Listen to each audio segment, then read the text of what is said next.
পোলাপান খালি ভালো ভালো খাইতে চায়। আজকে বলে চিকেন রাইস খাও, আজকে বলে চিকেন ফাস্টফুড খাও, আজকে বলে কালকে বলে থাই স্যুপ খাও। ওরে বাবা রে বাবা, তো পোলাপানের ইচ্ছায় আজকে আমরা আপনাদের লগে একখান চিলি চিকেনের রেসিপি শেয়ার করতে করছি। তো সামনে আমরা চিলি চিকেন কেমনে কেমনে করে রান্না করি, কি আর কি করা লাগে, মরিচ সরব যা আছে হ্যাঁ তো রান্নায় দেওয়াই লাগে। ধরেন বেশি কি দিমু আর, আদা রসুন এই সে সব মিলাইয়া জিলাইয়া এনে আমরা কি দিছি, কয়েকটা ক্যাপসিকাম আর এনে দিছি কিন্তু tomato, soya sauce, chilli sauce সবগুলো মিলাই একটা সস করে দিয়ে দিলাম। যাই হোক, তো যাই কর না কেন, রান্না বান্না কষ্ট হইলেও খাইতে কিন্তু মন্দ না। ভালো ভালো খাইয়া জিব্বার এমন অবস্থা হয়েছে, এখন আর মন্দ কিছুতে মন বসে না। এখানে কিন্তু আমরা আবার দিলাম গোলমরিচের গুঁড়া। তো দেখেন মাংসগুলা যেহেতু বাইজা রাখছি আগে, এইবার আমি মাংসগুলা দিয়েই দিলাম।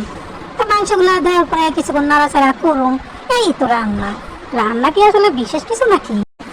গলেই রান্না করতে জানে, রান্না করার জন্য আলাদা কোনো গুণের দরকার নাই। হেইয়া বেড়া মানুষও পারে, বেড়ি মানুষও পারে। কেউ একখানা বালা পারে, কেউ একখানা খারাপ পারে। যে বালা পারে তার বালা গুণ, আর যে খারাপ পারে সেটাও তার বালা গুণ। যারা খাইতে না পারে হ্যাগো বেগুন। যাক এসব আলোচনা, এখন মূল কথায় আই। রান্না তো আমার শেষ হয়েছে, আমি কিন্তু ভালোই রান্না করতে পারি। তো কেউ যদি খায় স্বাদ না পায়, এটা তার মুখের রুচি দোষ, আর কিছু করার নেই। তো রান্না বাড়া শেষ, আহেন চিলি চিকেন দিয়া ফ্রাইড রাইস খেয়ে যান।